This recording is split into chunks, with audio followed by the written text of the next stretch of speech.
ദൈവനാമത്തിന് മഹത്വം ഉണ്ടാകട്ടെ. യെശയ്യാ പ്രവാചകന്റെ പുസ്തകം 59-ാം അധ്യായം 6 മുതൽ 12-ാം വാക്യം വരെയാണ് നമ്മൾ നോക്കുന്നത്. 6-ാമത്തെ വാക്യത്തിൽ, അവർ നെയ്തത് വസ്ത്രത്തിന് കൊള്ളുകയില്ല, അവരുടെ പണി അവർക്ക് പുതപ്പാകുകയുമില്ല, അവരുടെ പ്രവർത്തികൾ നീതികെട്ട പ്രവർത്തികൾ, സാഹസകർമ്മങ്ങൾ അവരുടെ കൈക്കൽ ഉണ്ട്. ഇപ്പോൾ ചിലന്തി നെയ്തത് വസ്ത്രത്തിനോ പുതപ്പിനോ കൊള്ളത്തില്ല. ഇതിൻ്റെ അർത്ഥം അവരുടെ പ്രവൃത്തികൾ അവരെ മറയ്ക്കത്തില്ല. കാരണം അവരുടെ പ്രവൃത്തികൾ ദുഷ്ടതയും ക്രൂരതയും നിറഞ്ഞതാണ്. ദൈവത്തെ ആരാധിക്കുമ്പോൾ നാം നമ്മുടെ വിശുദ്ധ കൈകൾ ഉയർത്തി വേണം ആരാധിക്കാൻ. കറയൊന്നും ഇല്ലാതെ ദൈവത്തിന് പ്രസാദകരമായിരിക്കണം നമ്മുടെ കൈകളുടെ പ്രവൃത്തികൾ. എന്നാൽ അവരുടെ കൈകൾ അക്രമം നിറഞ്ഞതായിരുന്നു. 7-ാമത്തെ വാക്യത്തിൽ, അവരുടെ കാൽ ദോഷത്തിനായിട്ട് ഓടുന്നു, കുറ്റമില്ലാത്ത രക്തം ചിന്നുവാൻ അവർ ബദ്ധപ്പെടുന്നു, അവരുടെ നിരൂപണങ്ങൾ അന്യായ നിരൂപണങ്ങൾ ആകുന്നു, ശൂന്യവും നാശവും അവരുടെ പാതകളിൽ ഉണ്ട്.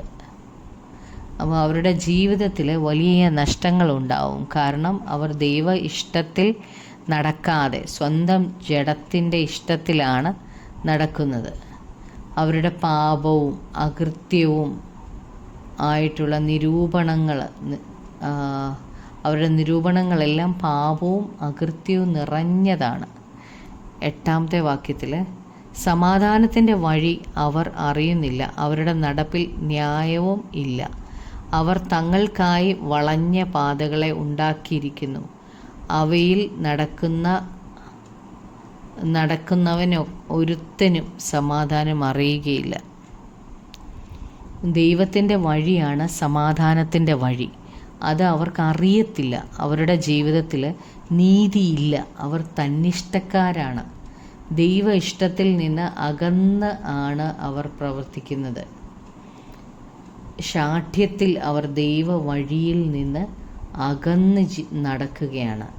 ദൈവഹിതത്തിൻ്റെ പൂർത്തീകരണത്തെ കുറിച്ച് അവരറിയുന്നില്ല. ദൈവരാജ്യത്തിൽ നിന്ന് അവർ അകന്നു പോവുകയാണ്. 9-ാമത്തെ വാക്യത്തിൽ, അതുകൊണ്ട് ന്യായം ഞങ്ങളോട് അകന്ന്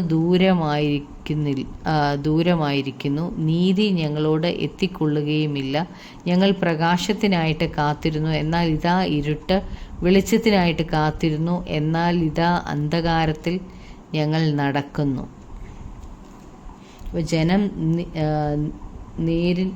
നേരിനായിട്ടാണ് ആഗ്രഹിച്ചതെങ്കിലും അവർക്കത് പ്രാപിപ്പാൻ കഴിയുന്നില്ല. കാരണം ദൈവം അവരോടൊപ്പം ഇല്ല. അവർക്ക് യഥാർത്ഥമായ മാനസാന്തരമില്ല. അവർ ദൈവിക കൃപ ആഗ്രഹിക്കുന്നില്ല. വീണ്ടെടുപ്പ് അവരുടെ ജീവിതത്തിൽ സംഭവിക്കുന്നില്ല. അതുകൊണ്ട് ദൈവത്തിന് അവരിൽ ഒരു താല്പര്യവുമില്ല. അവർക്ക് അവരുടെ സ്വഭാവം മാറ്റാനും ആഗ്രഹമില്ല.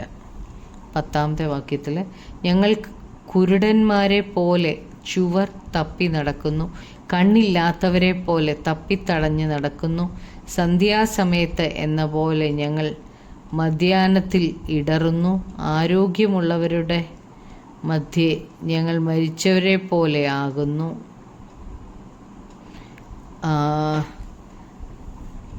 അപ്പോൾ നട്ടുച്ചയ്ക്ക് കൂരിരുട്ടത്ത് തപ്പി നടക്കുന്നത് പോലെയും മരിച്ചവരെ പോലെയും അവർ വീഴുകയാണ്. ആത്മീയമായി മരിച്ചിരിക്കുന്ന ഈ ജനം അന്ധരെ പോലെയാണ്. അവരുടെ വഴികളിൽ അവർ നടക്കുകയാണ്.